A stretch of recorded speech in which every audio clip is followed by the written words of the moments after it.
doing this with me, and we've been talking about this, and I hope there's many more to come, man. I like to talk about things. If you haven't known about me, dude, I like to talk about everything, man. If you got something to say to me, man, tell me, man. Positive or negative. Is it something I do? You know what? Your friend talks a lot of shit. I'll tell you right now, I do. But, one love to everybody, man. I'm saying this is 2018, man. Nothing's getting better. And much pride, much respect to my dude, man. One love.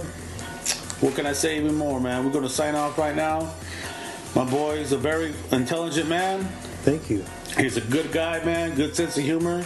He's very humble. Anybody want to contact him, I'm pretty sure he's going to put an email out there, man. Yeah. We'll have a sit down. We'll get that getting going, man. We'll do it good. We'll do it right, man. We'll get a place. We'll get some food. We'll get some drinks, man. We'll talk about things, and you'll do it right, man. Give your input, But don't come with no bullshit. Don't acting like, be reserved. It's all about being real, about being 100, dude. Give you real input on things, man. That's what he's about, dude. That's why I did this. That's what he's about, dude. That's why that fucker gets a ride from me every day, going to take it to his house. Because he's real, man. He's 100, man. He's a good guy, man. So, like I say, he's going to sign off and do his thing. I'm going to sign off and do my thing. Like I said, if you like this, definitely. If you don't like this, hey, man, that's you, baby. We just keep it real. All right, my dude. All right, cool. So before we go, we're going to do a few Swan facts for Fright Nights.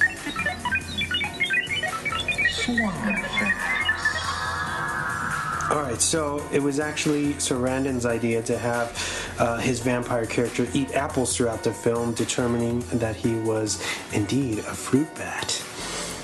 In 2015, Tom Holland was asked what sequel he would do given the chance with his filmography, and he responded that he would want to do a direct sequel to Fright Night with the original cast where Charlie inherits his mother's house and a similar event starts to take place with his kids and a certain menace next door. This was the most financially successful horror film of 1985, or that summer, right behind Nightmare on Elm Street Part 2, Freddy's Revenge, of course. Peter Vincent is named after two popular icons in Peter Cushing and Vincent Price. With a budget of $9.5 million, most of that budget actually went to special effects, and that was one of the first films to really spend most of its budget for a certain look or for the monsters and stuff, which is pretty interesting. Well spent. For sure. Amanda Barris, aka Amy, was required to do a topless scene in the film, but was uncomfortable being naked in front of the cast and crew, so she opted to cover her breasts with duct tape. Which is, I think they're talking about the end of the film where she kind of sleeps with the vampire, and she drops her top. And he kind of looks down where we were talking about that gaze. So she had tape on her boobies. Well, I guess. I think that was a good call. That was enough from the beginning when Charlie witnessed the, I don't know if she was a working girl. Mm-hmm. That was enough boobies for the movie, Oh, yeah, right. Yeah, other than that, for 88 or 85 and all that, we've had enough already of that. We wanted to keep. I'd say we want to keep it more. Keep it moving. Keep it moving. Keep it moving. Yeah, we get it. She looked sexy as hell already with her long hair, long red hair. Yeah, that was an Anna Marilyn outfit. All right, so the director Tom Holland picked composer Brad Fiedel to score the film based on his Terminator soundtrack. So Tom was so impressed with this guy's work on the original Terminator, his music, that he was like, I need this guy to score Fright Night. Which I think was a good call. He has that kind of 80s synth thing that really added to, I think, the the overall tone of Fright Night. So good call for Tom. For Evil Ed's transformation sequence, there was a life-size puppet made, although on screen it really was actor Stephen Jeffries hidden within the werewolf makeup and fake head. So it was the actor inside when he crawls over to the corner. That's the real actor inside there, which is pretty cool. Favorite scene of the movie? A 30th anniversary Blu-ray was released in 2015 with only 5,000 copies available. They sold out within 48 hours, which tells you how high in demand this movie is still. Is that the same movie that when they released it, the only added feature was the trailer? No, I think this was more interviews. Yeah, this was like the one that was jam packed with the all re-release, the special features. Yeah, not the generic version. This was this was actually Tom Holland, director, his debut, his feature film. The first one he's ever done, which is pretty cool, man. It's a very masterfully done flick. You know, it's definitely a testament to what he's capable of then and now. Oh, then yeah, he knocked it out of the park with that one for sure. Yeah. Kudos to him. There's actually a lot of nods to 1979's Salem's Lot, if you've ever seen that. Oh, definitely. That's hidden within the film. Yeah, I forgot to bring that one up, but that's. Yeah.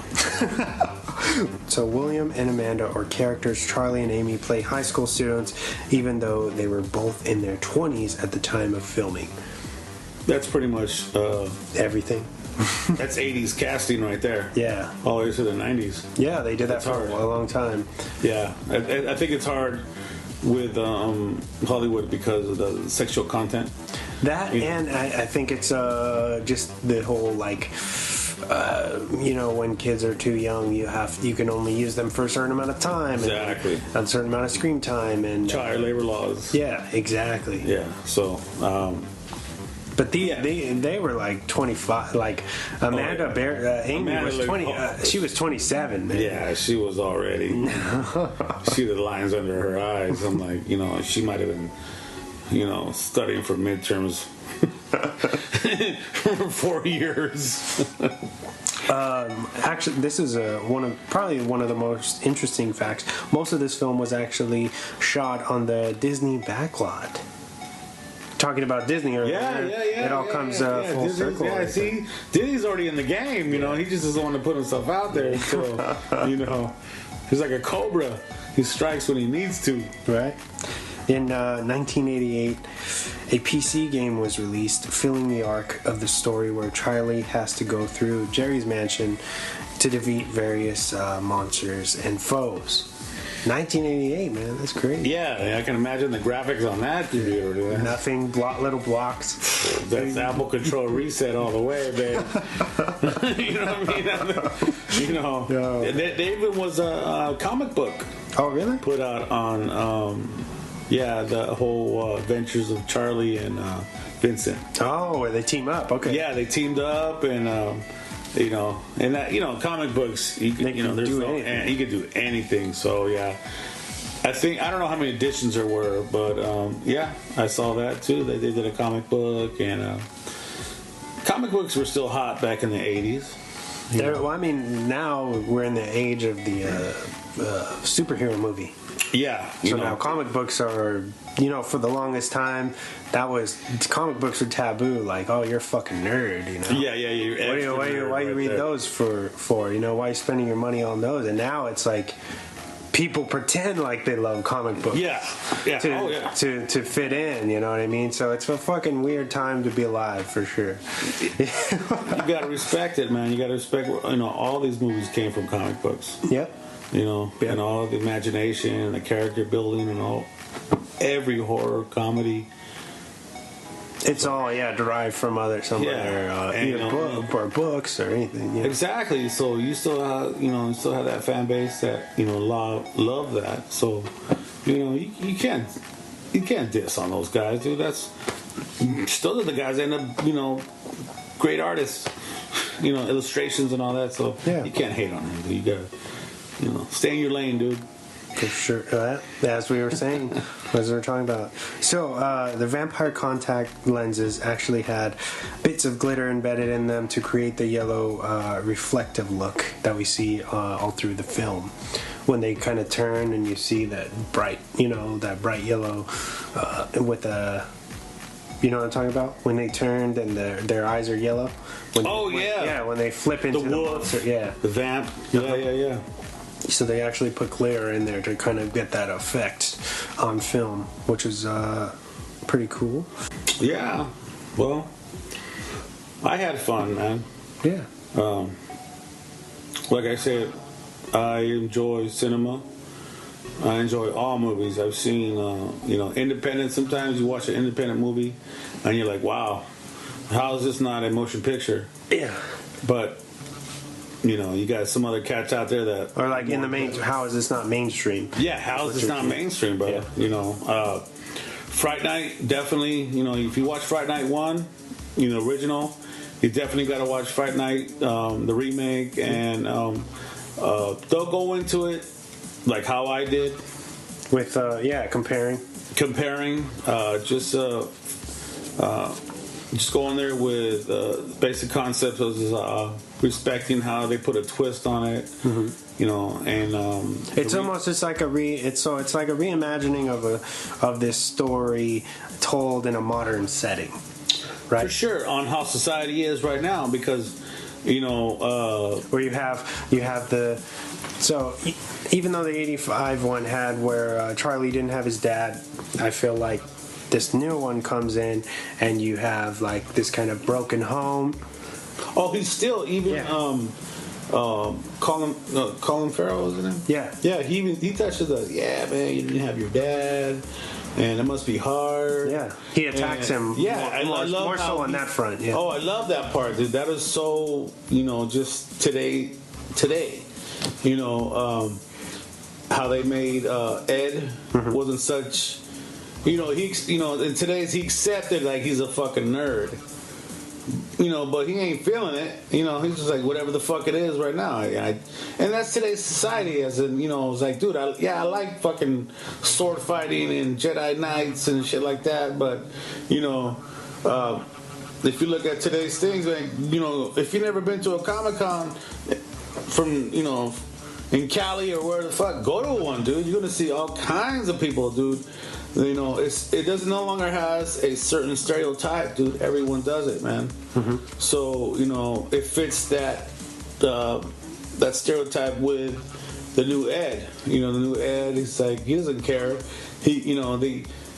I like how the fact where in '85 Jerry talks to Ed, and no one's gonna pick on you, and then Ed just falls into into it. But in the 2011, they show a part where Ed gets picked on when he's when they go to one of the friends' houses that is missing, and him and his boy have a talk, and his boy tells him like, "Yo, man, that's not me.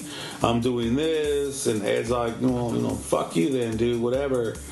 And he's on a skateboard, you know what I'm saying, and he's cruising through the neighborhood, and he's a little pissed off. He's sniffing, like he's crying, and then one of the guys from high school fucking bum rush him and knock him off his board. And Ed's like, you know what? Just take your fucking swing at me. Get it over with, dude. Yeah, whatever. I'm fucking weak. I'm a nerd. Take your fucking punch at me, and let's get the fuck on with it. And then he gets hit up by the vampire Jerry, into the house. And I feel like he still he fights him the whole way through. Oh yeah, because that's different though. The nerd, the '85 nerd, and the 2011 nerd is different. Or it's cool that they at least filmmakers acknowledge that. Yeah, for sure. To kind of update where everyone is at in their character development. Yeah. In a different way. What I mean? Exactly. He goes in the house. You can't come in the house. Yeah. Jerry's all just abandoned, fool. He's like, oh snap, fucked up. Yeah. But then he catches him in the pool, and he talks to him. And he's like, yo, man, I can make this all disappear, man. People clowning you, make you feel like a punk, not in those words. But I like how they incorporated the cross from '85. In the And where it falls down in the pool, and that's kind of like the same cross that Charlie was using to fend off the '85 Jerry. Mm-hmm. To kind of say like this is a different beast. Yeah, exactly, dude. They're still meshing the movie together. You got to recognize it. You definitely have to be a fan of the '85 to really get all the these like little nods to the first. Yeah, exactly.